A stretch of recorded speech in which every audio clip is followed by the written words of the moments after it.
তাদের উপরে কিন্তু লাঠিচার্জ শুরু হয়েছে। দর্শক দেখতে পাচ্ছেন, আপনাদেরকে দা নিউজে দেখানোর চেষ্টা করছি।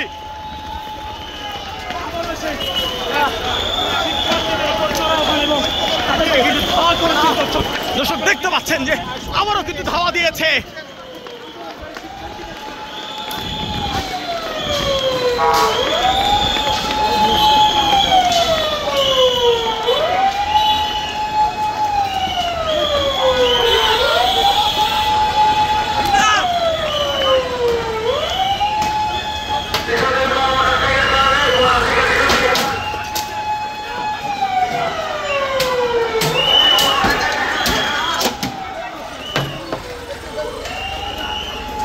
দর্শক দেখতে পাচ্ছেন 47তম বিশেষ যারা ছিল তাদেরকে কিন্তু আসলে ধাওয়া দিয়েছেন এবং পুলিশের লাঠিচার্জ দর্শক দেখতে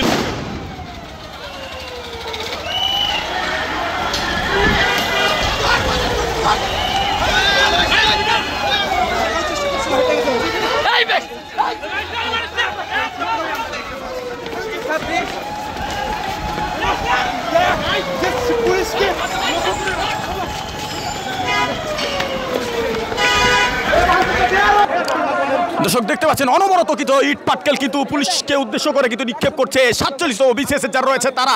এবং দর্শক দেখতে পাচ্ছেন তাদের একটি দাবি ছিল, তারা যেন আসলে পরীক্ষা পিছিয়ে দেওয়া হয়। তার পরবর্তীতে দর্শক দেখতে পাচ্ছেন যে পুলিশের জায়গা থেকে কিন্তু আসলে লাঠি চার্জ করা হয়, টিয়ার সেল এবং তাদের উপরে কিন্তু নিক্ষেপ করা হয়। এবং তার পরবর্তীতে কিন্তু দর্শক দেখতে পাচ্ছেন যে ডিসি মাসুদ তিনি কিন্তু আসলে এখানে এসেছেন এবং অপর দিক থেকে শিক্ষার্থীরা যারা রয়েছে বিসিএস এর যারা পরীক্ষার্থী তাদের উদ্দেশ্যে কিন্তু আসলে লাঠি চার্জ করা হয়, টিয়ার সেল নিক্ষেপ করা হয়। এবং সেই জায়গা থেকে দর্শক দেখতে পাচ্ছেন যে ইতিমধ্যে দফায় দফায় কিন্তু আসলে ককটেল নিক্ষেপ করা হচ্ছে, টিয়ার সেল নিক্ষেপ করা হচ্ছে এবং একই সাথে কিন্তু অপর দিক থেকে কিন্তু শিক্ষার্থীরা কিন্তু ইট পাটকেল নিক্ষেপ করছে। এবং ডিসি মাসুদের রিকোয়েস্টে কিন্তু সকলে কিন্তু আসলে পিছিয়ে যাচ্ছেন, সেটি আপনাদেরকে সরাসরি দেখানোর চেষ্টা করছি দা নিউজের লাইভে। দর্শক দেখতে পাচ্ছেন ইতিমধ্যে কিন্তু ঘটনাস্থলে রমনা জোনের ডিসি মাসুদ তিনি কিন্তু আসলে ইতিমধ্যে এসে উপস্থিত হয়েছেন।